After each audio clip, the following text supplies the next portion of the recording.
Hello and welcome to Rogue Talks. So today we are looking at feminism. So I've got a video here of, I think it's Are You a Feminist? So let's take a look and see what they're saying. Am I a feminist? That's kind of a confusing question. I guess so, yes. Yes, I'm a feminist. I'm not feminine, but yeah, 'cause I don't know. How would I answer as a man? I'm not a hardcore feminist, but yeah, I have some feminist-like qualities. I don't think men have the right to claim that sort of title. I've never really sort of properly thought about it before, but I'm open to new ideas. Yes, I am a feminist. Yes, I am a feminist. Every woman should be a feminist, right?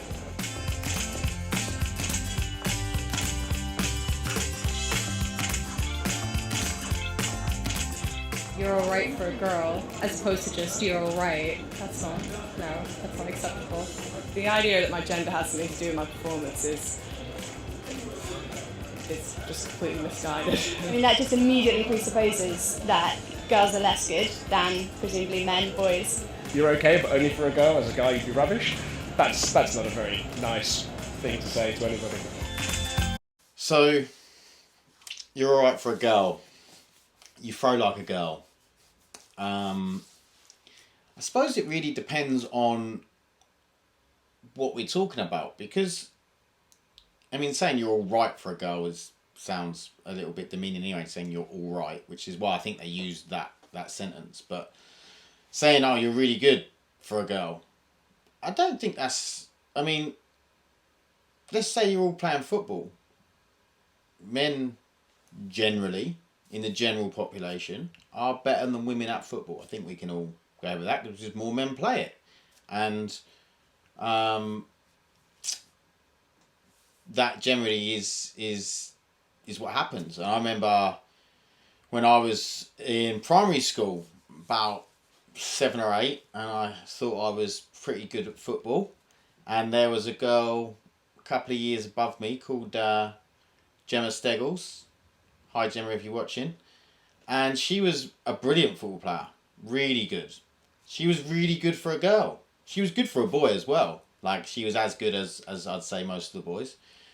But I don't think it's...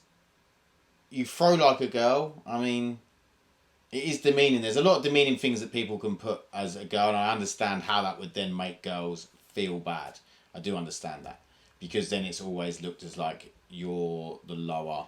But then I think there's things that women are better than at men. Like getting over the flu or colds. So we always get, oh, you've got man flu. You know, demeaning against men, but probably not in the same way. But yeah, interesting topic. I do agree that people probably use women in a demeaning way too much when it comes, and it can make you feel bad, like as a woman you're not as good as a man. I think it's completely unfair. I'd be working just as hard, if not harder. It's not an example of equality. Well, also I think women have to work harder to prove themselves, don't they? It's unfair. If they're doing the same job, they should get paid the same. That's pretty simple, isn't it? So I think it was women earn 81p to every pound a man earns. But there's no clarification on that statement. It was just women won't earn 81p to every pound a man earns. Well, if they're doing the same job, of course that's wrong. If you're doing the same job, working the same hours, doing everything the same, of course that's wrong.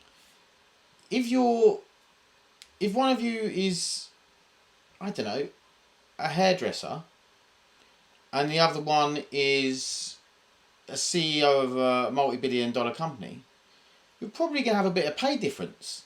Like, I mean, I'm pretty sure in the UK anyway, that, like, for instance, bricklayers generally get paid more. Like, an average bricklayer generally gets paid more than the average hairdresser, let's say. And predominantly, men do bricklaying and predominantly women do hairdressing. Predominantly.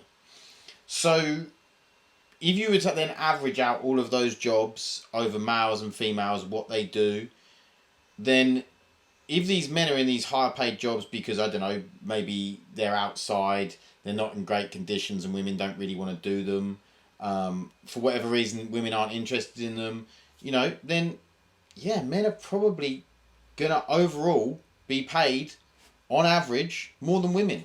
There's nothing wrong with that. That's if they're doing the same job, yeah, there's something wrong with it.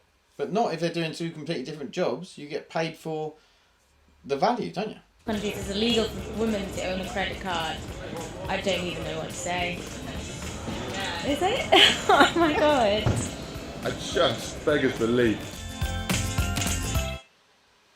What do you mean it's beggars belief? What, in some countries that it's illegal for women to own a credit card? If I'm honest, I think that's the least of the problems in some countries that women have. You look at in Afghanistan. I mean, before we went there, and to be honest, it's going back that way now. Women weren't even allowed to go to school, let alone have a credit card. Like, it's disgusting, some of the women's rights in some countries still in the world. Like, the fact that a woman can get stoned to death because she cheated on her husband, but it wouldn't happen the other way around. It's absolutely disgusting. It's hideous. And you should watch The Stoning of Soraya M. On Amazon, because that made me sick that men would treat a woman like that. It was fucking disgusting. And I was ashamed of men in that moment, and that was fucking horrible. But yeah, I mean, it doesn't surprise me at all, because some of the women's rights in some countries in the world are disgusting. The fact that the CEO of Microsoft, such a global organisation as well, and one of the richest people in the world, actually authenticates that and thinks that that's a good statement to make, yeah. So the guy that said this wasn't Bill Gates, it was some other guy. He said that he was saying something, I had to look this up. He said he was saying something and it come out wrong. I mean, it was a stupid statement. Like, especially knowing that women are less likely to ask for a pay rise than men anyway on average. So to say that is, I mean, what an idiot. To be honest, he probably shouldn't be in that job, and I don't know if he is anymore, because this might be an older clip, but yeah, what an idiot. So this says, in 10 countries around the world, women are legally bound to obey their husbands. So let's talk on this last topic, the 10 countries around the world that women are legally, I mean, it comes back to the countries I was talking about. I'm sure some of these are in the Middle East. And it's, again, it's disgusting. And I think there's nothing wrong with traditions and things like that. But I think all humans should be treated equally. And I don't think we should be holding anyone down. Doesn't matter their race, their gender. Like, we should be treated equally. So, yeah, I don't really know what to say to that. It's just, it's wrong. It's wrong, and no one should have to legally obey anyone. Yeah, so I think that's, in essence, the police, I suppose. You've got to legally obey the police, because they're enforcing the law, so you've got to obey the laws. But that is a law. I just talked myself around in a circle. So it shouldn't be a law. Not every law is correct. But let me know what you guys think on this feminist program. Like, I understand feminism. I just think that certain people take it too far. They try and push their agenda too much, or they don't really understand feminism themselves, and they just go way too far into, like, oh, I hate men and all that sort of thing. And I think if you're a reasonable feminist, there's no problems to want equal opportunity for women, which I do think that we are in the UK very close to having, and hopefully in most countries in the West. So let us know what you think, and we'll see you in the next one. Thanks. Bye.